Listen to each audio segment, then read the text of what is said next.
નમસ્કાર. ગુજરાત માધ્યમિક અને ઉચ્ચતર માધ્યમિક શિક્ષણ બોર્ડ ગાંધીનગર તરફથી હું ડૉક્ટર પ્રશાંત આર પંડ્યા. આજે આપણે વિદ્યાર્થી મિત્રો જીવ વિજ્ઞાન વિષય ધોરણ 12 સાયન્સમાં ચેપ્ટર નંબર 1 સજીવોમાં પ્રજનનનો અભ્યાસ કરીશું. આ ચેપ્ટરની અંદર મુખ્ય બે ટોપિકનો આપણે અભ્યાસ કરીશું. પ્રજનનના મુખ્ય જે બે પ્રકારો છે, અલિંગી પ્રજનન અને લિંગી પ્રજનન, એ બે બાબતોની ચર્ચા આપણે આ ચેપ્ટરમાં કરવાની છે.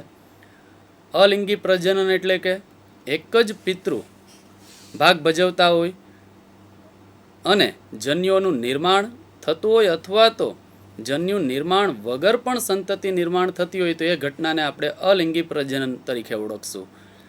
બીજી ઘટના લિંગી પ્રજનન. તો લિંગી પ્રજનનની ઘટનાની અંદર નર અને માદા જન્યુનું જોડાણ થતું હોય અને બે વિરુદ્ધ જાતિના પિતૃઓ વચ્ચે પ્રજનન થતું હોય અને સંતતિ નિર્માણ થતી હોય તો એ ઘટના લિંગી પ્રજનન. એટલે બે ઘટનાઓનો આપણે આ ચેપ્ટરમાં અભ્યાસ કરવાનો છે, અલિંગી પ્રજનન અને લિંગી પ્રજનન, જે વિવિધ પ્રકારના સજીવો એટલે કે વનસ્પતિ, પ્રાણી, સૂક્ષ્મજીવો કઈ રીતે દર્શાવે છે એની ચર્ચા કરવાની છે. શરૂઆત આપણે ચેપ્ટરની અંદર જે આપેલું છે વિવિધ પ્રકારના સજીવોનો જીવનકાળ ત્યાંથી કરીશું. સૌ પ્રથમ આપણે ટેલિટોપ ઉપર જોશું વિવિધ પ્રકારના સજીવોનો જીવનકાળ. બધા જ સજીવો ચોક્કસ સમય માટે જીવી શકતા હોય, દરેકનો સમયગાળો ચોક્કસ જ છે. જે પણ સજીવ જન્મ લેશે એમનું મૃત્યુ નિશ્ચિત જ છે. હવે જીવનકાળ એટલે શું? તો કે સજીવના જન્મથી લઈ તેના કુદરતી મૃત્યુને આવરતા સમયગાળો એ જીવનકાળ તરીકે ઓળખાય. એટલે કે સજીવનો જન્મ થાય ત્યાંથી લઈને એનું કુદરતી મૃત્યુ, એ વચ્ચેનો આખો જે સમયગાળો છે એ જીવનકાળ તરીકે ઓળખાય. અને સજીવોના જીવનકાળ થોડા દિવસોથી લઈ ટૂંકો અથવા તો હજારો વર્ષ સુધીનો લાંબો પણ જોવા મળે. થોડા દિવસોની વાત કરીએ ટૂંકો, તો એક જ દિવસ માટે માત્ર મે ફ્લાય એ માત્ર એક જ દિવસમાં એનો જન્મ પણ થાય, વૃદ્ધિ પણ કરે, વિકાસ પણ કરે અને મૃત્યુ પણ પામે. એટલે એક જ દિવસનો સમયગાળો જે ટૂંકો છે સજીવનો જીવનકાળ એ મે ફ્લાય. હજારો વર્ષની વાત કરીએ તો હજારો વર્ષની અંદર સિકોયા સિમ્પરવિરેન્સ, આગળ તમે ધોરણ 11ની અંદર ભણી જ ગયેલા, રેડવુડ, અનાવૃત બીજધારી વનસ્પતિ, સૌથી ઊંચામાં ઊંચી વનસ્પતિ, જેનો જીવનકાળ લગભગ 3000થી 4000 વર્ષ જેટલો છે. એટલે કે હજારો વર્ષ સુધી જીવતા સજીવો પણ પૃથ્વી ઉપર અસ્તિત્વમાં છે અને બહુ ઓછો ટૂંકો સમયગાળો હોય એવા સજીવો પણ પૃથ્વી ઉપર અસ્તિત્વમાં છે. હવે ત્યાર પછી સજીવોનો જીવનકાળ તેના કદ સાથે સંકળાયેલ નથી. અહીંયા આપણે બે એક્ઝામ્પલ આપેલા છે, એને આધારિત આપણે વાત કરશું કે સજીવનો જીવનકાળ કદ સાથે સંકળાયેલો નથી. ઘણા બધા સજીવોના કદ સરખા છે પણ એનો જીવનકાળ, મહત્તમ જીવનકાળ અલગ અલગ છે.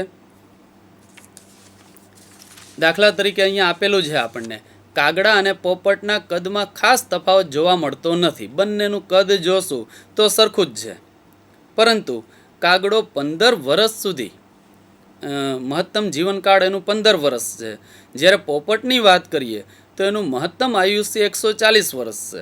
એટલે આના ઉપરથી આપણે કહી શકીએ કે કદ સાથે જીવનકાળને મહત્ત્વ ધરાવતું નથી. બંનેનું કદ સરખું જ છે, બહુ તફાવત નથી, પરંતુ કાગડો 15 વર્ષ મહત્તમ આયુષ્ય છે, જ્યારે પોપટનું મહત્તમ આયુષ્ય 140 વર્ષનું છે. એ જ રીતે પીપળાનું વૃક્ષની સાપેક્ષમાં કેરીના વૃક્ષની વાત કરીએ તો એનો જીવનકાળ પણ ઘણો ટૂંકો છે. પીપળા ઘણા વર્ષો સુધી જીવંત રહી શકે, જ્યારે કેરીના વૃક્ષની વાત કરીએ આંબાની તો એ લગભગ 200 વર્ષ સુધી અથવા તો 150 વર્ષ સુધી જીવનકાળ એનો છે. હવે દરેક વ્યક્તિગત સજીવનું મૃત્યુ નિશ્ચિત છે. જે પણ સજીવ જન્મ લેશે એનું મૃત્યુ નિશ્ચિત જ છે. પરંતુ અહીંયા એક એક્ઝામ્પલ આપેલું છે કે એક કોષીય સજીવો, એક કોષીય સજીવો એટલે કે અમીબા, પેરામિશિયમ વગેરે, એ સિવાયના કોઈ પણ સજીવ અમર નથી. એટલે કે એક કોષીય સજીવો અમર છે. તો કઈ રીતે? એક કોષીય સજીવો સિવાય કોઈ પણ સજીવ અમર નથી. એ સિવાયના બીજા બધા જ સજીવો મૃત્યુ પામે છે. પણ એક કોષીય સજીવો મૃત્યુ શા માટે નથી પામતા? તો કે અલિંગી પ્રજનન દર્શાવે. પહેલું રીઝન એનું એ અલિંગી પ્રજનન દર્શાવે. જ્યારે તેના દેહનો કોષરસ પટલ, કોષ કેન્દ્ર વગેરે નાશ પામતા નથી અને બીજું કે બે કે વધુ ભાગમાં વહેંચાય છે એટલે કે પ્રજનન દર્શાવે છે દ્વિભાજન સ્વરૂપે. ખાસ કરીને અમીબાની વાત કરીએ તો એ ભાજન સ્વરૂપે, દ્વિભાજન સ્વરૂપે જ પ્રજનન, અલિંગી પ્રજનન કરશે. એટલે કે એક કોષીય સજીવો મૃત્યુ પામતા નથી. એનું મેઇન રીઝન અલિંગી પ્રજનન દર્શાવશે. અલિંગી પ્રજનનની અંદર પણ દ્વિભાજન. ત્યાર પછી અહીંયા કેટલાક સજીવોનો અંદાજિત સમયગાળો આપેલો છે, જીવનકાળ એનો. દાખલા તરીકે પહેલું હાથી, તો એનો અંદાજિત મહત્તમ આયુષ્ય 60 થી 75 વર્ષ સુધીનું છે હાથીનું, 60 થી 75 વર્ષ. ગુલાબના છોડની વાત કરીએ તો એ 10 વર્ષ સુધી મહત્તમ આયુષ્ય એનું 10 વર્ષ. કૂતરાની વાત કરીએ તો એ 25 વર્ષ. અહીંયા જે આપેલું છે મહત્તમ આપેલું છે કે એ સજીવ પૃથ્વી ઉપર જન્મ લે તો એ કૂતરો હોય તો એ 25 વર્ષ સુધી જીવી શકે. પતંગિયાની વાત કરીએ તો માત્ર એ 1 થી 2 અઠવાડિયા એનો જીવનકાળ મહત્તમ. કાગડાની વાત કરીએ તો આગળ જ આપણે વાત કરી 15 વર્ષ સુધી. કેળની વાત કરીએ, કેળાના વૃક્ષની, તો એ 25 વર્ષ સુધી. ગાયની વાત કરીએ તો એ 25 વર્ષ સુધી. પોપટ, તો એ આગળ વાત કરી આપણે 140 વર્ષ. મગર અને ઘોડો બંને 60 વર્ષ. ફળમાખી ડ્રોસોફિલા મેલેનોગેસ્ટર આગળ તમે ભણશો જે, તો એ માત્ર 2 અઠવાડિયા સુધી. ડાંગરનો છોડ તો એ 4 થી 7 મહિના અથવા 4 મહિના સુધી જ. કાજબો તો એ 100 થી 150 વર્ષ સુધી, 150 વર્ષ સુધી. અને વડનું વૃક્ષ તો એ 200 થી 300 વર્ષ. અને ત્યાર પછી એક વધારાનું યાદ રાખવાનું, આગળ પણ આપણે વાત કરેલી, મે ફ્લાય તો એ માત્ર 1 દિવસ સુધી.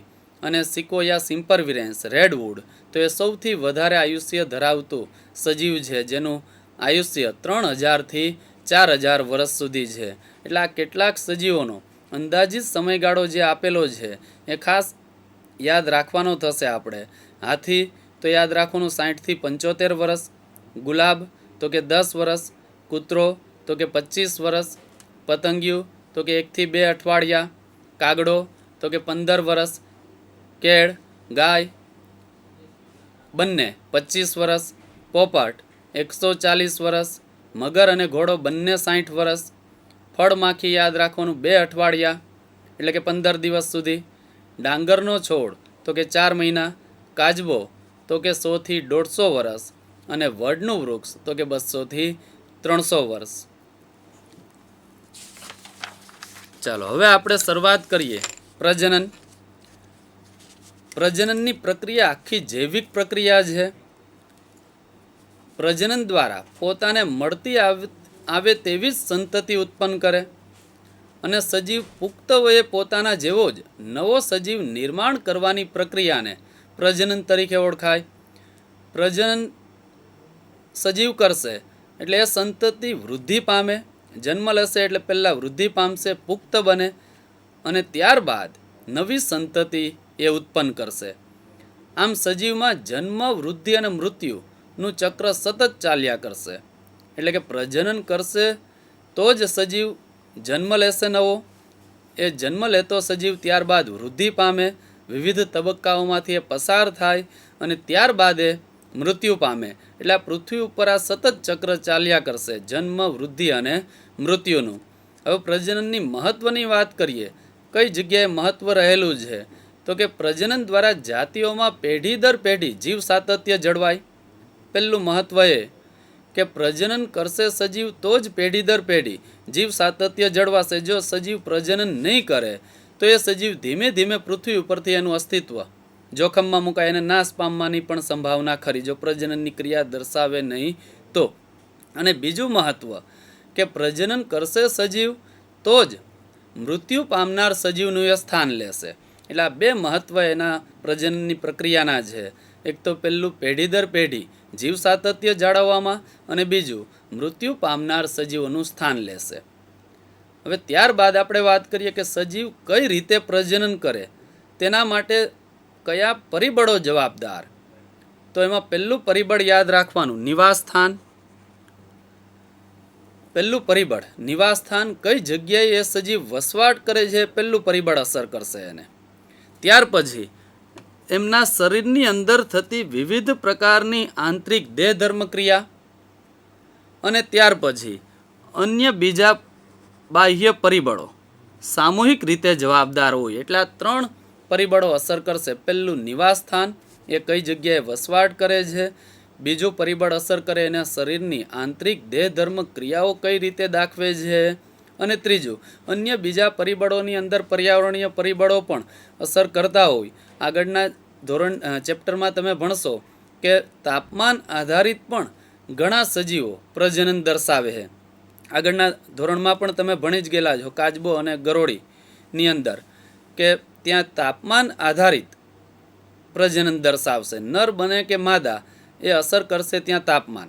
એટલે કે સજીવ કઈ રીતે પ્રજનન કરે એના માટે જવાબદાર પરિબળો તો 3 યાદ રાખવાના. પહેલું નિવાસ સ્થાન, બીજું આંતરિક દેહ ધર્મ ક્રિયા, અને ત્રીજું અન્ય બીજા પરિબળો સામૂહિક રીતે આ પ્રક્રિયા માટે જવાબદાર છે. હવે આપણે વાત કરશું પ્રજનનના પ્રકારો. 2 મુખ્ય પ્રકારો છે, અલિંગી પ્રજનન અને લિંગી પ્રજનન. અલિંગી પ્રજનન કોને કહેશું? તો કે એક જ પિતૃમાંથી જન્યુનું નિર્માણ થાય અથવા તો નિર્માણ થયા વગર જ સંતતિ નિર્માણ પામતી હોય, સર્જન થતું હોય, નવી સંતતિનું સર્જન થતું હોય તો તેને અલિંગી પ્રજનન કહે છે. ફરીથી આપણે વાત કરીએ, અલિંગી પ્રજનન એટલે કે માત્ર એક જ પિતૃમાંથી જન્યુના નિર્માણ કે નિર્માણ થયા વગર સંતતિનું સર્જન થાય તો તે ક્રિયાને અલિંગી પ્રજનન કહે છે.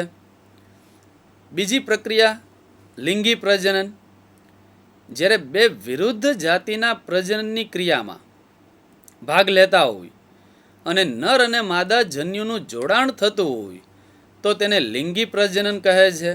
એટલે કે લિંગી પ્રજનનની અંદર 2 વિરુદ્ધ જાતિના પિતૃઓ પ્રજનનની ક્રિયામાં ભાગ ભજવે અને નર અને માદા જન્યુનું જોડાણ થાય. દાખલા તરીકે શુક્રકોષ અને અંડકોષનું જોડાણ થાય અને નવી સંતતિનું સર્જન થતું હોય તો એ પ્રક્રિયાને આપણે કહેશું લિંગી પ્રજનન.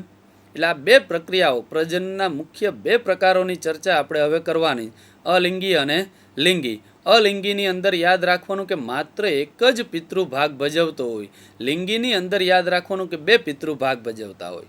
અલિંગી પ્રજનન ની વાત કરીએ તો એમાં એક જ પિતૃમાંથી જન્યુના નિર્માણ કે નિર્માણ થયા વગર જ સંતતિનું સર્જન થતું હોય તો એ અલિંગી પ્રજનન તરીકે ઓળખાય.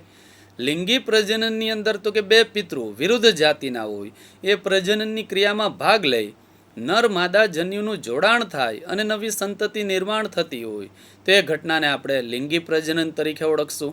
અહીંયા એમનો તફાવત આપેલો છે, અલિંગી પ્રજનન અને લિંગી પ્રજનન. અલિંગી પ્રજનનની અંદર યાદ રાખવાનું કે એક જ પિતૃ ભાગ ભજવે, જ્યારે લિંગી પ્રજનનની અંદર તો કે 2 પિતૃઓ ભાગ ભજવતા હોય.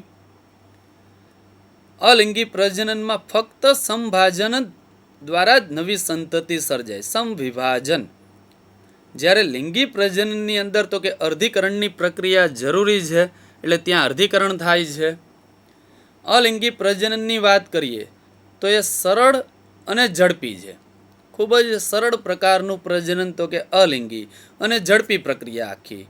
જ્યારે લિંગી પ્રજનનની વાત કરીએ તો એ આખી પ્રક્રિયા જટિલ અને ધીમી છે.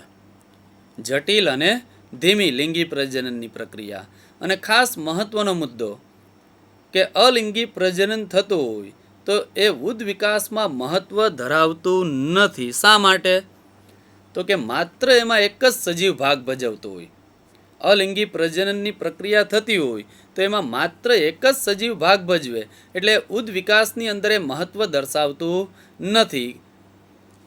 કેમ? તો કે જનનિક રીતે એમાં જે નિર્માણ પામતા સજીવો હશે એ સરખા જ હશે, એટલે ઉદ વિકાસ ઉત્ક્રાંતિની અંદર એ મહત્વ ધરાવતું નથી. પરંતુ લિંગી પ્રજનનની વાત કરીએ તો એ ઉદ વિકાસમાં મહત્વ ધરાવે. કઈ રીતે? તો કે લિંગી પ્રજનનની વ્યાખ્યામાં જ આપણે વાત કરી કે 2 પિતૃઓ વિરુદ્ધ જાતિના જોડાય છે, એટલે બંને જોડાણ થશે એટલે બંનેના જન્યુઓ ભેગા થશે અને સજીવ નિર્માણ પામશે. એટલે ઉદ્વિકાસમાં એ મહત્વ ધરાવે, ઉત્ક્રાંતિની અંદર મહત્વ ધરાવતી પ્રક્રિયા હોય તો એ લિંગી પ્રજનન છે. એટલે આ 4 મુદ્દા યાદ રાખવાના તફાવતની અંદર, અલિંગી અને લિંગી પ્રજનનની અંદર. ફરીથી એકવાર રિપીટ કરીએ. અલિંગીની અંદર તો કે માત્ર એક જ પિતૃભાગ ભજવે, લિંગીની અંદર તો કે 2 પિતૃભાગ ભજવે. અલિંગીની અંદર તો કે ફક્ત સમભાજન જ થશે, સમવિભાજન. લિંગી પ્રજનનની અંદર યાદ રાખવાનું કે એમાં અર્ધીકરણ થશે. અલિંગી પ્રજનન તો કે સરળ અને ઝડપી પ્રક્રિયા, અહીંયા યાદ રાખવાનું. લિંગીની અંદર તો કે જટિલ અને ધીમી. અને અલિંગી પ્રજનન તો કે ઉદ્વિકાસમાં મહત્વ ધરાવતું નથી, જ્યારે લિંગી પ્રજનન તો કે ઉદ્વિકાસમાં મહત્વ ધરાવે છે. ચાલો હવે આપણે શરૂઆત કરીએ. પહેલો ટોપિક અલિંગી પ્રજનન. ડેફિનેશન હમણાં જ આપણે વાત કરી કે એક જ પિતૃમાંથી સંતતિનું સર્જન થાય, તેમાંથી પરિણામે સર્જાતી નવી સંતતિ, ખાસ યાદ રાખવાનું, નવી સંતતિ જે સર્જાય એકબીજાના જેવી જ નહીં, પરંતુ તેઓના પિતૃની આબેહૂબ પ્રતિકૃતિ પણ હોય છે. એટલે સેમ ઝેરોક્સ કોપી પણ હોઈ શકે. પિતૃની આબેહૂબ પ્રતિકૃતિ પણ અલિંગી પ્રજનન દ્વારા સંતતિ જે નિર્માણ પામે એ હોઈ શકે છે. અને આ સંતતિઓ જનીનિક રીતે એકબીજાને સમાન જ હોય. કેમ? તો કે માત્ર એક જ પિતૃભાગ ભજવે, માત્ર એક જ પિતૃભાગ ભજવતા હોવાથી જનીનિક રીતે એ સમાન જ હશે. જનીનિક પ્રતિકૃતિ કોને કહેશું? તો કે બાહ્યાકાર અને જનીનિક રીતે સજીવો માટે જનીનિક પ્રતિકૃતિ શબ્દ વપરાય, અથવા બીજો શબ્દ યાદ રાખવાનો ક્લોન. જનીનિક પ્રતિકૃતિનો બીજો શબ્દ યાદ રાખવાનો ક્લોન. એટલે કે બાહ્યાકાર રીતે અને જનીનિક રીતે જે સજીવો સમાન હોય તેને આપણે શું કહેશું? જનીનિક પ્રતિકૃતિ અથવા તો ક્લોન તરીકે ઓળખશું. બાહ્યાકાર એટલે બાહ્યાકાર વિદ્યાની દ્રષ્ટિએ સરખા હોય અને જનીનિક રીતે સમાન હોય, તો એના માટે શબ્દ અહીંયા વપરાય છે ક્લોન અથવા તો જનીનિક પ્રતિકૃતિ. હવે અલિંગી પ્રજનનની વાત કરીએ આપણે, તેમાં શરૂઆત કરીએ પ્રોટિસ્ટા અને મોનેરાની અંદર. આગળના ધોરણમાં આપણે ભણી જ ગયેલા છે બંનેની અંદર. તો કે સમવિભાજનથી એ વિભાજન પામે અને 2 કોષનું એ નિર્માણ કરશે, 2 કોષોનું એ સર્જન કરે છે. એટલે કે એક કોષ હોય એમાંથી એ 2 કોષોનું સર્જન કરે. હવે ઘણા એકકોષીય સજીવોની વાત કરીએ તો એ દ્વિભાજન દ્વારા પ્રજનન કરે. એટલે કે એકમાંથી 2 સજીવ નિર્માણ થશે. દ્વિભાજન એટલે કે એકમાંથી 2 બનવા, જેમાં કોષ 2 અડધા ભાગમાં વિભાજિત પામે અને દરેક ભાગ ઝડપથી વૃદ્ધિ પામે, પુખ્ત બને અને નવા સજીવ તરીકે વર્તે છે. દાખલા તરીકે દ્વિભાજન દ્વારા તો 2 એક્ઝામ્પલ એમાં યાદ રાખવાના, અમીબા અને પેરામિસિયમ.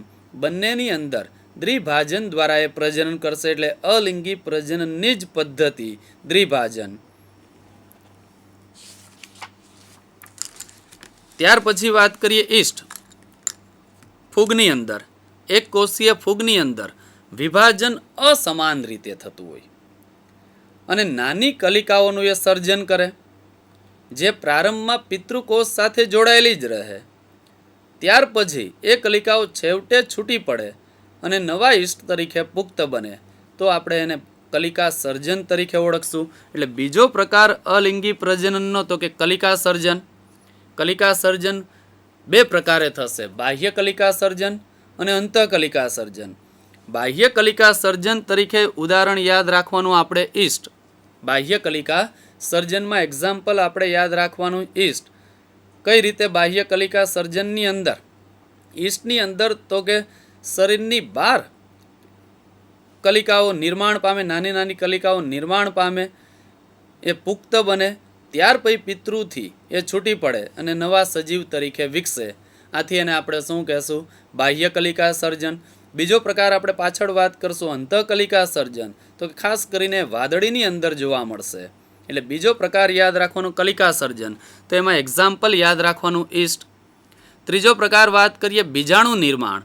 ખાસ એમાં યાદ રાખવાનું કોસ્ટનની ડેફિનેશન, તો કે પ્રતિકૂળ સંજોગોમાં અમીબા પોતાના ખોટા પગને ખેંચી લે. ખોટા પગ ખેંચશે એટલે આકાર આખો ગોળ બનશે અને પોતાની આસપાસ મજબૂત ત્રિસ્તરીય એટલે 3 સ્તરનું આવરણ બનાવશે. આવરણ કે કોષ્ટનો એ સ્ત્રાવ કરે એ ક્રિયાને આપણે અહીંયા કહેવાની કોષ્ટન. ફરીથી આપણે વાત કરીએ કે પ્રતિકૂળ સંજોગોમાં અમીબા ખોટા પગ ખેંચે, પોતાની આસપાસ મજબૂત ત્રિસ્તરીય આવરણ કે કોષ્ટનો સ્ત્રાવ કરે એ ક્રિયાને કોષ્ટન તરીકે ઓળખવાનું. જ્યારે અમીબાની અંદર અનુકૂળ પરિસ્થિતિ પ્રાપ્ત થાય ત્યારે એ કોષ્ટન પામેલ અમીબા બહુભાજન પામશે. હવે ત્યાર પછી એ શું કરશે?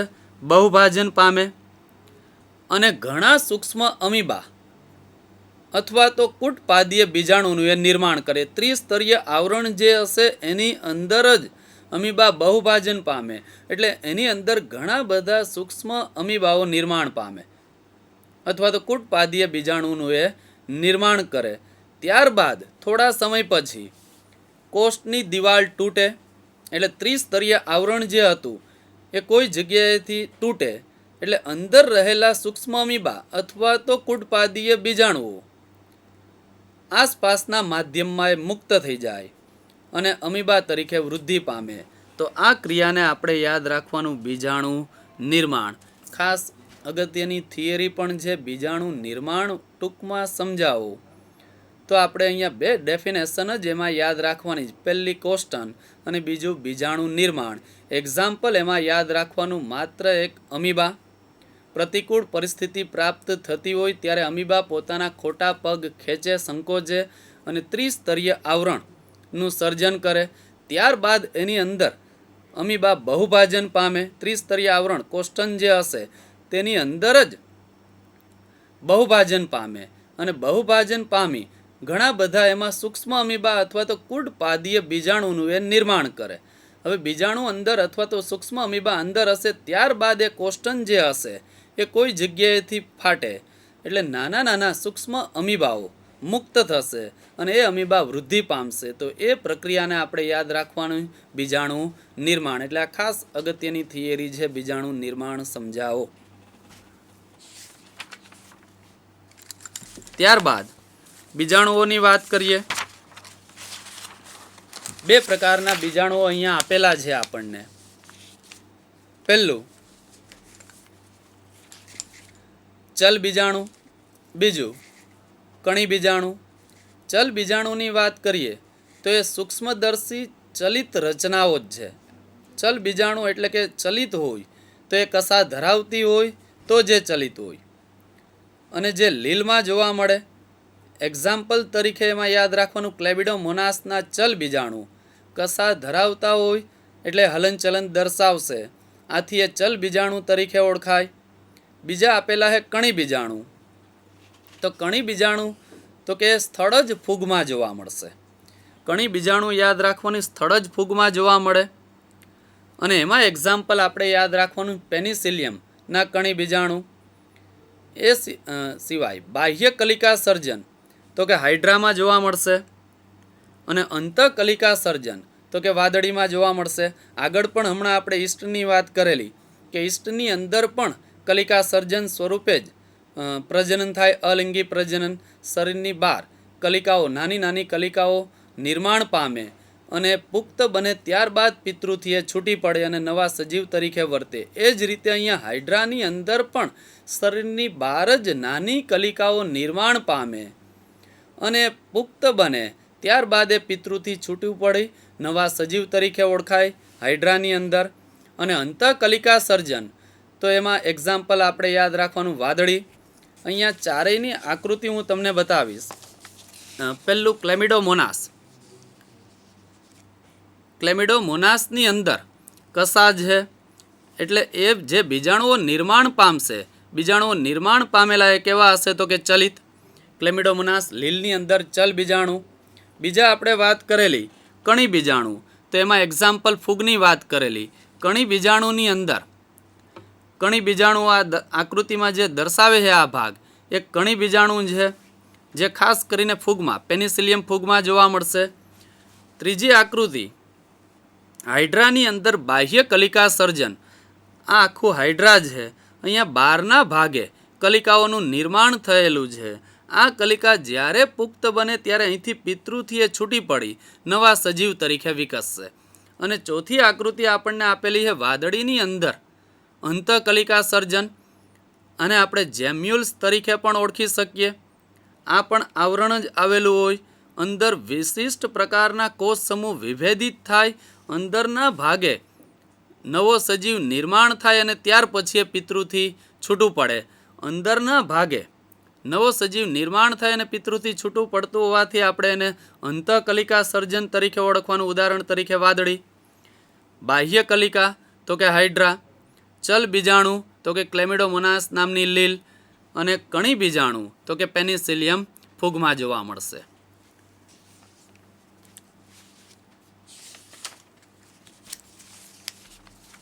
ચાલો, પ્રાણીઓમાં અન્ય સરળ સજીવોમાં અલિંગી પ્રજનન શબ્દ વપરાય, પરંતુ વનસ્પતિમાં એ શબ્દ સામાન્ય રીતે વાનસ્પતિક પ્રજનન શબ્દ વારંવાર વપરાય છે. પ્રાણીઓની અંદર આપણે અલિંગી પ્રજનન વાપરી શકશું, પણ વનસ્પતિ હશે તો ત્યાં અલિંગી પ્રજનન નહીં, પરંતુ શબ્દ વાપરવાનો છે વાનસ્પતિક પ્રજનન. શબ્દ વારંવાર વપરાશે. હવે આપણે વાત કરીએ વાનસ્પતિક પ્રસર્જકો કોને કહેશું. ભૂસ્તારી, ગાંઠામૂળી પ્રકારે, અથવા અધોભૂસ્તારી, અથવા ગ્રંથિલ, અથવા ભૂસ્તારિકા કંદ વગેરે નવી સંતતિ સર્જવાની ક્ષમતા ધરાવે છે. આવી રચનાઓને વાનસ્પતિક પ્રસર્જકો તરીકે ઓળખાય. ભૂસ્તારીની અંદર તો કે બ્રાહ્મી, ગાંઠામૂળીની અંદર તો કે આદુ હળદર, અધોભૂસ્તારી ગ્રંથિલની અંદર બટાકા, ભૂસ્તારિકાની અંદર તો કે જળ શૃંખલા જળકુંભી, કંદની અંદર તો કે ડુંગળી વગેરે નવી સંતતિઓ સર્જવાની એ બધા ક્ષમતા ધરાવે છે. તો આ બધી જ રચનાઓને સામૂહિક રીતે આપણે શું કહેશું? વાનસ્પતિક પ્રસર્જકો. અને આ રચનામાં બે પિતૃ ભાગ લેતા નથી, માત્ર એક જ પિતૃ ભાગ લેશે. શરીરના ભાગમાંથી જ, ટૂંકમાં આપણે વાત કરવી હોય તો શરીરના કોઈ ભાગમાંથી જ નવો સજીવ એમાં નિર્માણ પામે છે.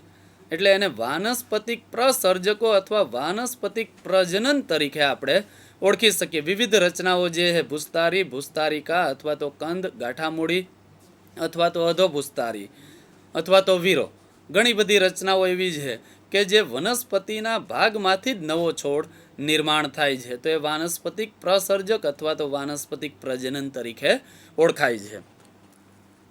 એટલે આ બધી જ પ્રક્રિયાઓ અલિંગી જ છે. હવે એમાં પહેલા શરૂઆત કરીએ અવખંડન.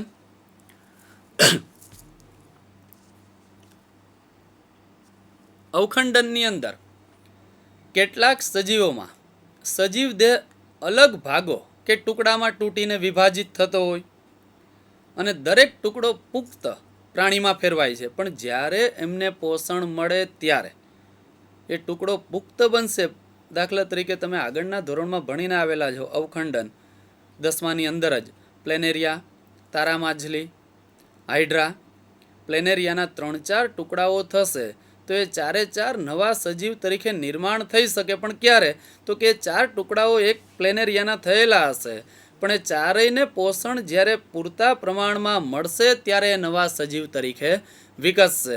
એટલે અવખંડનની વાત કરીએ અહીંયા તો એ અવખંડનની અંદર દરેક સજીવ દેહ ભાગ ટુકડાઓમાં તૂટી વિભાજિત થાય, દરેક ટુકડો પુખ્ત પ્રાણીમાં ફેરવાય, નવી સંતતિની ક્ષમતા ધરાવે, તો એ પ્રક્રિયાને આપણે અવખંડન તરીકે ઓળખશું.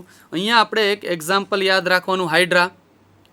આ પણ અલિંગી પ્રજનનનો જ એક પ્રકાર છે જેને આપણે અવખંડન તરીકે ઓળખશું.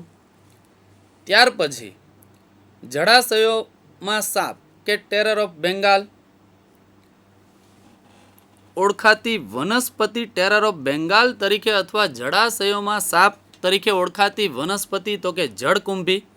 ખાસ કરીને આ વનસ્પતિ સ્થગિત પાણીમાં ઉગે છે. લગભગ આપણી દરેક નદીઓમાં અત્યારે આ વનસ્પતિ જોવા મળશે. જેટલી પણ નદીઓ આપણી છે એમાં જળકુંભી પુષ્કળ પ્રમાણમાં ઉદ્ભવેલી છે. સ્થગિત પાણીમાં એ ઉગે. જલ્ય નિંદામણ તરીકે ઓળખાયા, ખાસ યાદ રાખવાનું, જલ્ય નિંદામણ તરીકે ઓળખાતી વનસ્પતિ તો કે જળકુંભી. હવે પાણીમાં ઓટું દૂર કરે જેને કારણે એની અંદર પાણીની અંદર રહેલી માછલીઓ મૃત્યુ પામે. હવે આ વનસ્પતિ ખાસ કરીને ભારતમાં પ્રવેશ તેના સુંદર પુષ્પ અને પર્ણના આકારને કારણે કરવામાં આવેલો. એ વનસ્પતિ સૌ પ્રથમ ભારતની અંદર દાખલ થયેલી પશ્ચિમ બંગાળની અંદર. આથી જ એનું નામ આપવામાં આવ્યું ટેરર ઓફ બેંગાલ, જળકુંભીને. શા માટે એને દાખલ કરેલી આપણે? તો કે સુંદર પુષ્પો ધરાવે, પર્ણનો આકાર સુંદર છે, આથી એને દાખલ કરેલી. પણ અત્યારે આ વનસ્પતિ ઘટનાકીય દરે એટલે કે ઝડપથી વાનસ્પતિક પ્રજનન કરે છે. એટલે ખૂબ ઝડપથી એ પાણીની સપાટી ઉપર છવાઈ જાય અને ત્યાર પછી એને દૂર કરવી ખૂબ જ અઘરી છે. એટલે અત્યારે જલ્ય નિંદામણ તરીકે ઓળખાતી વનસ્પતિ તરીકે ઓળખાય જળકુંભી. અને બીજું રીઝન કે જળકુંભીને કારણે બીજી વનસ્પતિ એમાં ઉદ્ભવી શકતી નથી અને માછલીઓ અંદર જે પાણીમાં હશે એ બધી જ મૃત્યુ પામે. એનું મેઇન રીઝન યાદ રાખવાનું કે O2નું પ્રમાણ પાણીમાં ઘટાડે છે, એટલે અંદર રહેલી માછલીઓ મૃત્યુ પામે. ચાલો, ત્યારબાદ સપુષ્પ વનસ્પતિમાં વાનસ્પતિક પ્રજનનની ક્રિયાઓ. ખાસ એમાં પહેલું આપેલું છે બટાટા. તો બટાટાની અંદર ગ્રંથિલ ભાગ ઉપર આંખ કલિકા આવેલી હોય, તેના દ્વારા એ વાનસ્પતિક પ્રજનન કરશે અને નવો છોડ એ નિર્માણ કરે. એટલે બટાકાની અંદર યાદ રાખવાનું ગ્રંથિલ ભાગ. કેળા અને આદુ એ સિવાય હળદરમાં ગાંઠા મૂળીમાંથી નવો છોડ એ નિર્માણ કરે. કેળા, આદુ અને હળદરની અંદર તો કે ગાંઠા મૂળી પ્રકારે વાનસ્પતિક પ્રજનન થાય અને નવો છોડનું એ નિર્માણ કરશે. અહીંયા બંનેની આકૃતિની પહેલા વાત કરી દઈએ આપણે. બટાકાની અંદર આ આંખો આવેલી છે, એ ગ્રંથિલ ભાગ જ છે. એ ધીમે ધીમે અંકુરિત આંખ કલિકાઓમાં ફેરવાય અને નવો છોડનું નિર્માણ કરી શકે. બીજી આકૃતિ આપેલી છે આપણને આદુની અંદર ગાંઠામૂળી પ્રકારે વાનસ્પતિક પ્રજનન. અહીંયા વિવિધ પ્રકારની કલિકાઓ દર્શાવેલી છે અને ગાંઠો પણ આપેલી છે અને આગુંતક મૂળ પણ આપેલા છે અને એ ભાગમાંથી નવો છોડ એ નિર્માણ કરશે. ત્યારબાદ આ ગાંઠ જ્યારે ભીની જમીન કે પાણીના સંપર્કમાં આવે ત્યારે એમાંથી મૂળ અને નવા છોડ વિકસાવે. ગાંઠામૂળીની અંદર એ કેળા હોય, હળદર હોય અથવા તો આદુની અંદર. ત્યાર પછી પાનફુટ્ટી, બ્રાયોફાઇલમ, બીજું નામ એનું યાદ રાખવાનું બ્રાયોફાઇલમ. પર્ણની કિનારીમાં રહેલી ખાંચોમાં અસ્થાનિક કલિકાઓ ઉદ્ભવે અને એ અસ્થાનિક કલિકાઓ જ્યારે જમીનના સંપર્કમાં આવે ત્યારે એમાંથી એ નવો છોડ નિર્માણ કરશે. એટલે પાનફુટ્ટી અથવા બ્રાયોફાઇલમમાં પર્ણની કિનારીમાં અસ્થાનિક કલિકાઓ સર્જાય અને એ અસ્થાનિક કલિકાઓ જ્યારે જમીનના સંપર્કમાં આવશે તો એ જમીનના સંપર્કમાં રહેલા ભાગમાંથી એ નવો છોડ નિર્માણ કરે. એટલે પાનફુટ્ટીની અંદર યાદ રાખવાનું પર્ણની કલિકામાં રહેલી અસ્થાનિક કલિકાઓ દ્વારા વાનસ્પતિક પ્રસર્જન થશે પાનફુટ્ટી અથવા બ્રાયોફાઇલમમાં. ત્યાર પછી અહીંયા પાનફુટ્ટીની આકૃતિ આપેલી છે. વચ્ચેની જે આકૃતિ છે એ પાનફુટ્ટીની અંદર કલિકાઓ, આગુંતક કલિકાઓ. આ કલિકાઓ જ્યારે જમીનના સંપર્કમાં આવે ત્યારે એમાંથી એ નવો છોડ નિર્માણ કરશે. એટલે પણ જ્યારે જમીનમાં સંપર્કમાં આવશે અને કલિકાઓ નિર્માણ પામે તો એ નવો છોડ નિર્માણ કરી શકે. એ સિવાય આપણને આપેલું છે રામબાણ ની અંદર પ્રકલિકા. પહેલી આકૃતિ આ જે છે રામબાણની છે. અહીંયા શરૂઆતમાં પ્રકલિકા એટલે શું? તો કે પ્રકલિકા એટલે કે રામબાણની અંદર પહેલાં તો એ છોડ ખોરાકનો સંગ્રહ કરે, પુષ્પ સર્જન, ખોરાકનો સંગ્રહ કરે. ત્યાર પછી એ પુષ્પકલિકા ખોરાકનો સંગ્રહ કરે, વૃદ્ધિ પામે અને ત્યાર પછી એ પિતૃથી અલગ થાય અને નવા છોડ તરીકે વિકસે તો એ પ્રકલિકા તરીકે ઓળખાય. અને એમાં એક્ઝામ્પલ યાદ રાખવાનું રામબાણ. અને ત્યાર પછીની આકૃતિ આપેલી છે જળકુંભી. હમણાં જે ટેરર ઓફ બેંગાલની આપણે વાત કરી એ જ વનસ્પતિ. એ ભૂસ્તારિકા દ્વારા, કયા ભાગ દ્વારા? તો કે ભૂસ્તારિકા દ્વારા નવા છોડનું એ નિર્માણ કરશે. હવે વાત કરીએ લીલ અને ફૂગમાં. અલિંગી પ્રજનન પદ્ધતિ સર્વસામાન્ય છે. લીલ અને ફૂગમાં. હવે આપણે ચર્ચા કરવાની છે લિંગી પ્રજનન. અહીંયા અલિંગી પ્રજનન પદ્ધતિ પૂરી થાય. વિવિધ પ્રકારના અલિંગી પ્રજનનના પ્રકારોની વાત કરી. હવે વાત કરશું આપણે લિંગી પ્રજનન પદ્ધતિ. અલિંગીની અંદર ખાસ યાદ રાખવાનું પહેલું તો બીજાણુ નિર્માણ. તો એમાં એક્ઝામ્પલ યાદ રાખવાનું હતું કોસ્ટનની ડેફિનેશન અને બીજાણુ નિર્માણની ડેફિનેશન અને એક્ઝામ્પલ એમાં યાદ રાખવાનું અમીબા. એ સિવાય કલિકા સર્જનની અંદર ફૂગની અંદર યાદ રાખવાનું એક કોષીય ફૂગ તો કે ઈસ્ટ. બાહ્ય કલિકા સર્જનમાં યાદ રાખવાનું હાઇડ્રા. અંતઃકલિકા સર્જનની અંદર યાદ રાખવાનું આપણે વાદળી જે જેમ્યુલ્સ તરીકે ઓળખાય. જેમ્યુલ્સ તરીકે જોવા મળતો સજીવ તો એ વાદળી જ આવશે માત્ર એક, જેમાં અંતઃકલિકા સર્જન થશે. અવખંડનની અંદર પણ અહીંયા હાઇડ્રા એક્ઝામ્પલ યાદ રાખવાનું. એ સિવાય પ્લેનેરિયા તારા માછલી. એ સિવાય દ્વિભાજનની અંદર તો કે અમીબા અને પેરામિસિયમ. એ સિવાય વનસ્પતિની અંદર પણ ઘણા એક્ઝામ્પલની આપણે વાત કરી. પહેલાં તો ગાંઠામૂળી તો કે આદુ હળદર. એ સિવાય ભૂસ્તારિકા તો કે જળકુંભી. પ્રકલિકા તો કે રામબાણ. એ સિવાય ગ્રંથિલ તો કે બટાટા. અને એ સિવાય આપણે વાત કરી ટેરર ઓફ બેંગાલ.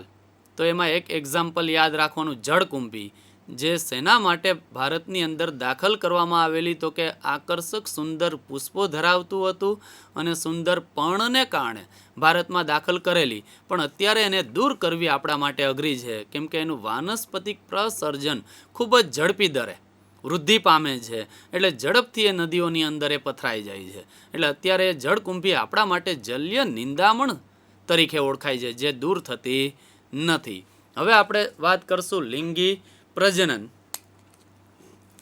આગળ પણ ડેફિનેશનની વાત કરી જ ગયેલા છે કે લિંગી પ્રજનનની અંદર એક પિતૃ અથવા બે વિરુદ્ધ જાતિના વ્યક્તિગત સજીવો નર અને માદા જન્યોનું નિર્માણ કરે.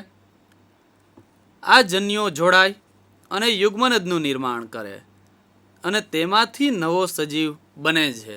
તો એ પ્રક્રિયાને આપણે લિંગી પ્રજનન તરીકે ઓળખશું. એટલે કે એક જ પિતૃ અથવા તો બે વિરુદ્ધ જાતિના વ્યક્તિગત સજીવો નર અને માદા જન્યુનું નિર્માણ કરે અને આ જન્યુઓ જોડાઈને યુગ્મનદનું નિર્માણ કરે અને તેમાંથી નવો સજીવ બને છે.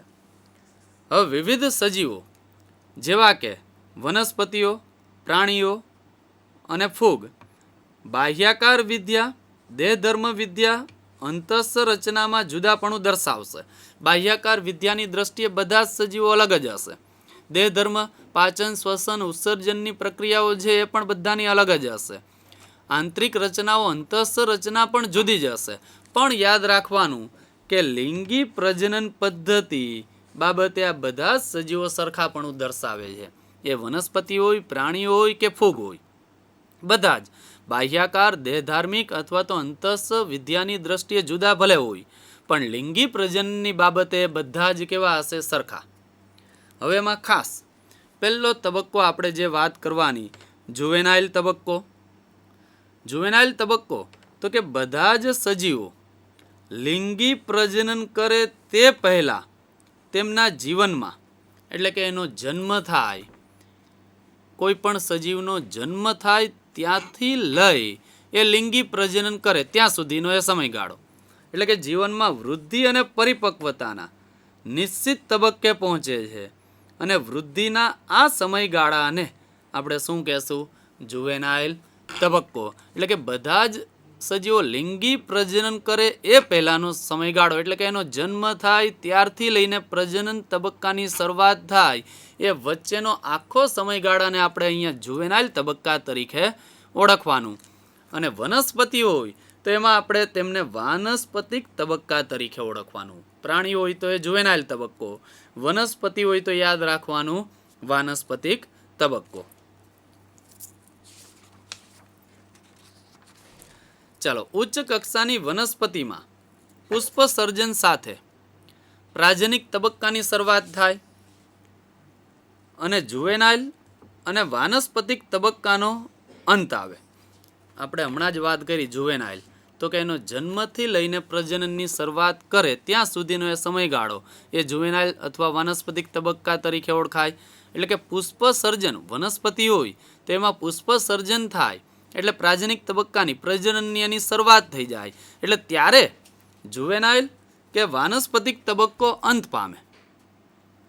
હવે અહીંયા યાદ રાખવાનું કે એક જ વખત પુષ્પ સર્જન, તો કે ચોખા ઘઉંમાં એક જ વખત પુષ્પ સર્જન થાય. એકથી વધુ વખત પુષ્પ સર્જન, તો કે આંબો, નારિયેળ, એમાં એકથી વધારે વખત પુષ્પ સર્જન થશે. ઘણી વનસ્પતિઓ એવી છે કે જેમાં પુષ્પ સર્જન એક કરતાં વધુ વખત જોવા મળે, તો તેને આપણે આંતર પુષ્પ સર્જન કાળ તરીકે ઓળખી શકીએ. ઘણી વનસ્પતિમાં પુષ્પ સર્જન એક કરતાં વધુ વખત જોવા મળતું હોય તો આપણે એને શું કહેશું? આંતર પુષ્પ સર્જન કાળ. હવે અહીંયા ખાસ કેરી, આંબો, સફરજન, ફણસ સમગ્ર વર્ષ દરમિયાન ફક્ત ચોક્કસ ઋતુમાં જ પુષ્પ દર્શન દર્શાવે. દાખલા તરીકે આંબો, કેરી આપણને ખબર જ છે કે ઉનાળામાં જ, એટલે કે ફેબ્રુઆરી, જાન્યુઆરીથી શરૂઆત કરીને માર્ચ મહિના સુધીના સમયગાળામાં જ એમાં પુષ્પ સર્જન થશે. એ પણ માત્ર ત્યારે જ. પછી આપણને કેરી, આંબોની ઉપર ફળ આપણને જોવા મળતા નથી. એ મે જૂન સુધી એમાં ફ્રૂટ જોવા મળશે, ફળ. એટલે માત્ર એક જ વખત ચોક્કસ ઋતુની અંદર જ કેરી હોય, સફરજન હોય કે ફણસ હોય એ પુષ્પ સર્જન દાખવે છે, માત્ર એક જ વખત, વર્ષમાં એક જ વાર. એટલે વર્ષમાં એક જ વાર પુષ્પ સર્જન દાખવતા એક્ઝામ્પલ પૂછાય વનસ્પતિના, તો એમાં યાદ રાખવાનું કેરી, સફરજન અને ફણસ. કેટલીક વનસ્પતિની વાત કરીએ તો એમાં પુષ્પ સર્જન અસમાન પ્રક્રિયા દર્શાવતું હોય. એના બે એક્ઝામ્પલ અહીંયા બહુ સરસ આપેલા છે, ખાસ યાદ રાખવાના. પહેલું આપેલું છે વાંસ. આપણને એ પોતાના જીવનકાળ દરમિયાન ફક્ત એક જ વખત પુષ્પ સર્જન દર્શાવે. પોતાની આખી લાઈફમાં માત્ર એક જ વાર પુષ્પ સર્જન દર્શાવતી વનસ્પતિ તો યાદ રાખવાનું વાંસ, જે એક જ વખત પુષ્પ સર્જન દર્શાવશે. અને સામાન્ય રીતે ખાસ યાદ રાખજો, આ 50 થી 100 વર્ષ બાદ, એટલે 50 થી 100 વર્ષ બાદ એ પ્રજનન કરે અને ત્યાર પછી એમાં ફળનું સર્જન થાય અને ત્યાર પછી એ મૃત્યુ જ પામે. એટલે વાંસ પોતાના જીવનકાળ દરમિયાન ફક્ત એક જ વખત પુષ્પ સર્જન દર્શાવે ને સામાન્ય રીતે 50 થી 100 વર્ષ પછી જ, તરત નહીં. અને પુષ્પ સર્જન દર્શાવે એટલે પુષ્પમાંથી જ ફળનું સર્જન થાય ને પછી એ વાંસ મૃત્યુ પામે. બીજું એક્ઝામ્પલ આપેલું છે નીલકુરંજિત વનસ્પતિ. આ ખાસ યાદ રાખવાનું. સ્ટ્રોબિલાન્થસ કુન્થિયાના એનું વૈજ્ઞાનિક નામ, સાયન્ટિફિક નેમ સ્ટ્રોબિલાન્થસ કુન્થિયાના, નીલકુરંજિત વનસ્પતિ દર 12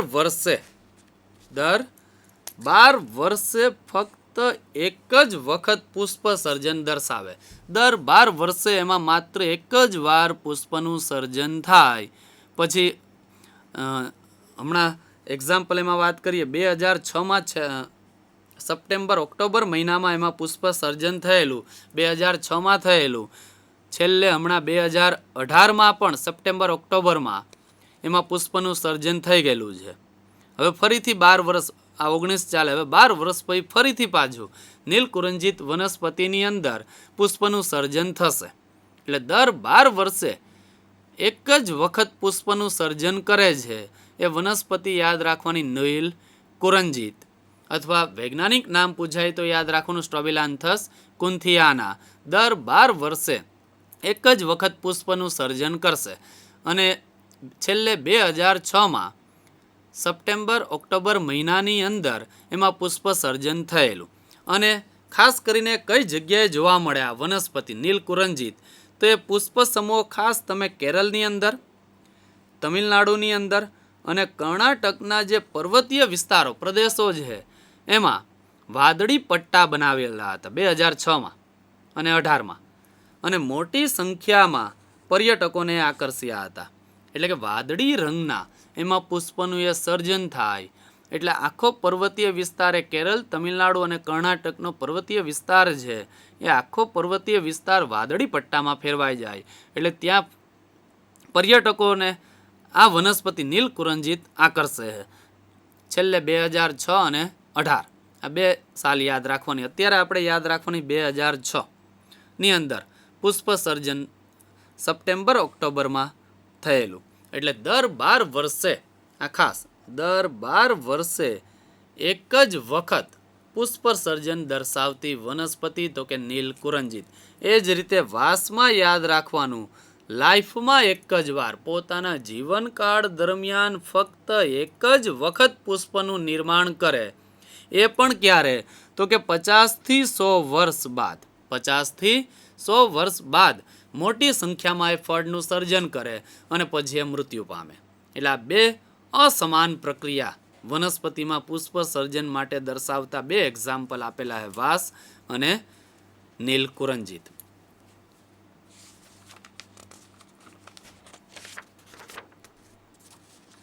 ચાલો ત્યાર પછી વાત કરીએ ઋતુકીય ઋતુચક્ર. એક્ઝામ્પલ એમાં પહેલું ઋતુકીય ઋતુચક્રનું તો કે ગાય, ઘેટા, ઉંદર, હરણ, કૂતરાઓ, વાઘ વગેરે જેવા પ્રાઇમેટમાં ન હોય તેવા સસ્તનોમાં પ્રજનન દરમિયાન જોવા મળતા આવા ચક્રીય ફેરફારોને ઋતુકીય ઋતુચક્ર તરીકે ઓળખાય. એક્ઝામ્પલ એના યાદ રાખવાનો, ઋતુકીય ઋતુચક્ર એટલે શું અને એક્ઝામ્પલ. તો એક્ઝામ્પલ તો કે ગાય, ઘેટા, ઉંદર, હરણ, કૂતરા, વાઘ જે પ્રાઇમેટમાં સમાવેશ થતો નથી, સસ્તનમાં છે પણ પ્રાઇમેટમાં સમાવેશ થતો નથી, અને એમની પ્રજનન પ્રક્રિયા દરમિયાન ચક્રીય ફેરફાર જે થાય જેને આપણે શું કહેશું? ઋતુકીય ઋતુચક્ર. બીજું છે માસિક ઋતુચક્ર. તો કે જ્યારે પ્રાઇમેટ્સની અંદર જેવા કે એક્ઝામ્પલ એમાં યાદ રાખવાનું, વાંદરા, એપ અને માનવ મનુષ્યમાં તેને માસિક ચક્ર તરીકે ઓળખવામાં આવે. એટલે કે પ્રજનન પ્રક્રિયા દરમિયાન જે ચક્રીય ફેરફાર જોવા મળે એને અહીંયા શું કહેશું આપણે? માસિક ઋતુચક્ર. પ્રાઇમેટની અંદર વાંદરા, એપ, માનવ આ 3 એક્ઝામ્પલ એમાં માસિક ઋતુચક્રમાં યાદ રાખવાના. ત્યારબાદ ઋતુકીય સંવર્ધકો. તો કે ઘણા સસ્તનો ખાસ કરીને જેઓ કુદરતમાં જંગલી પરિસ્થિતિમાં વસે છે અને તેઓમાં આ ચક્ર માત્ર તેમના પ્રાજનિક તબક્કામાં સાનુકૂલિત ઋતુ દરમિયાન જ જોવા મળે તો તેને ઋતુકીય સંવર્ધકો તરીકે ઓળખશું. એટલે કે ઘણા સસ્તનો ખાસ કરીને જંગલમાં જોવા મળતા પ્રાણીઓ, ઘેટા પણ આવી શકે, એમાં ઘણા બધા એક્ઝામ્પલ આપણે એમાં લઈ શકીએ કે જે જંગલી અવસ્થામાં કુદરતી રીતે વસવાટ કરતા હોય અને આ ચક્ર તેમના પ્રાજનિક તબક્કામાં સાનુકૂલિત ઋતુ દરમિયાન જ, એની ચોક્કસ ઋતુ દરમિયાન જ એ જોવા મળતું હોઈએ તો એને આપણે શું કહેશું? ઋતુકીય સંવર્ધકો.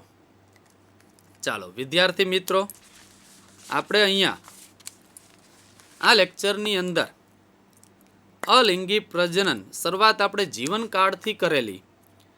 તો કે જન્મથી લઈ અને કુદરતી મૃત્યુનો જે સમયગાળો, જન્મથી લઈને કુદરતી મૃત્યુ સુધીનો જે સમયગાળો છે તેને આપણે શું કહેશું? જીવનકાળ. વિવિધ પ્રકારના જીવનકાળોની આપણે ચર્ચા કરી ગયા.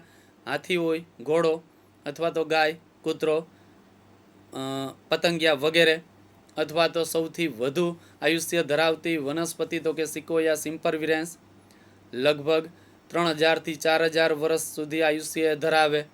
એટલે જીવનકાળ પણ બધાનો અલગ અલગ છે. ત્યાર પછી પ્રજનનના 2 પ્રકારોની આપણે વાત કરી, અલિંગી પ્રજનન અને લિંગી પ્રજનન. અલિંગી પ્રજનનની અંદર તો કે એક જ પિતૃભાગ ભજવતા હોય, જન્યુનું નિર્માણ થાય અથવા તો થયા વગર જ નવી સંતતિ નિર્માણ થતી હોય તો એ પ્રક્રિયાને આપણે અલિંગી પ્રજનન તરીકે ઓળખશું. એ સિવાય અલિંગી પ્રજનન દર્શાવતા હોય તો એ જે સંતતિ નિર્માણ પામે એ સેમ પિતૃ જેવી જ હશે, એટલે કે જનનિક રીતે સમાન હોય, જેને આપણે ક્લોન અથવા જનનિક પ્રતિકૃતિ તરીકે પણ ઓળખી શકીએ. કોષ વિભાજન એટલે કે દ્વિભાજન દ્વારા અમીબા પેરામિસિયમની અંદર એકમાંથી 2 નવી સંતતિઓ નિર્માણ થશે તો એ દ્વિભાજન તરીકે ઓળખાશે અમીબા પેરામિસિયમ. ઈસ્ટની અંદર યાદ રાખવાનું કે કલિકા સર્જન, કલિકાઓ દ્વારા નવી સંતતિ નિર્માણ પામે એટલે બાહ્ય કલિકા સર્જન તરીકે યાદ રાખવાનું. બાહ્ય કલિકા સર્જનની અંદર એની સાથે બીજું એક્ઝામ્પલ યાદ રાખવાનું હાઇડ્રા. અંતઃકલિકા સર્જનની અંદર યાદ રાખવાનું વાદળી. એ સિવાય બીજાણુ નિર્માણની પ્રક્રિયાની અંદર તો કે અમીબા એક્ઝામ્પલ યાદ રાખવાનું. એ પોતાના ખોટા પગ ખેંચે છે, ગોળ આકાર બનશે, ત્રિસ્તરીય આવરણ કોષ્ટનો સ્ત્રાવ કરે તો એ પ્રક્રિયાને કોષ્ટન તરીકે ઓળખાશું. ત્યાર પછી કોષ્ટનની અંદર જ સૂક્ષ્મ અમીબા બહુભાજન કરશે એટલે સૂક્ષ્મ અમીબા અથવા તો કૂટપાદીય બીજાણુઓનું એ નિર્માણ કરશે. એ કૂટપાદીય બીજાણુ ત્યાર પછી કોષ્ટન ફાટે એટલે એમાંથી સૂક્ષ્મ અમીબા મુક્ત થાય અને વૃદ્ધિ પામે અને નવી સંતતિ તરીકે ઓળખાય. તો એ પ્રક્રિયાને આપણે બીજાણુ નિર્માણ તરીકે ઓળખાશું.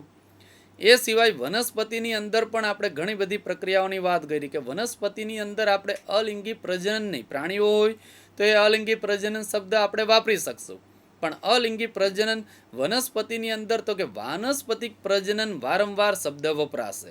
એમાં પણ ઘણા એક્ઝામ્પલ વાત કરી. આદુ, હળદર, કેળા તો કે ગાંઠામૂળી પ્રકારે વાનસ્પતિક પ્રસર્જન કરશે. બટાટા તો કે ગ્રંથિલ પ્રકારે વાનસ્પતિક પ્રસર્જન કરશે. રામબાણ તો કે પ્રકલિકા સ્વરૂપે વાનસ્પતિક પ્રજનન કરશે. ભૂસ્તારિકા તો કે જળકુંભીની અંદર ભૂસ્તારિકા પ્રકારે વાનસ્પતિક પ્રજનન થશે. ત્યારબાદ છેલ્લે આપણે લિંગી પ્રજનનની વાત કરેલી અને એમાં જુવેનાઇલ તબક્કો ખાસ યાદ રાખવાનો. જુવેનાઇલ તબક્કો એટલે કે સજીવનો જન્મ થાય ત્યારથી લઈ એ પ્રજનન તબક્કામાં પ્રવેશે, પ્રજનન તબક્કાની શરૂઆત થાય ત્યાં સુધીનો સમયગાળો એ જુવેનાઇલ તરીકે ઓળખાય.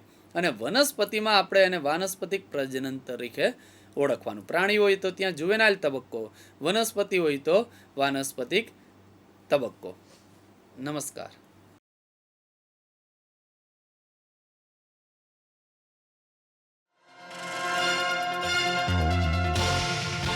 ઝાઝું ટેન્શન ઊભું કર્યા વગર, ઝાઝી ઊંઘ બગાડ્યા વગર, ઝાઝા ડિસ્ટ્રેક્શન વગર જો તાકાત હોય તો આજથી પરીક્ષા પૂરી ના થાય ત્યાં સુધી ફોન માત્ર બંધ કરી દો. વોટ્સઅપ નહીં, ફોન માત્ર બંધ કરી દો. ટેલિવિઝન સામે બેસો જ નહીં. જો તાકાત હોય એના 25 દિવસ તમે આ પ્રયોગ કરો, મન એમનેમ શાંત થશે. ઓછી ઊંઘ તમારે બગાડવી પડશે અને જે તમે ભણ્યા છો એ વધુ સુદૃઢ થશે.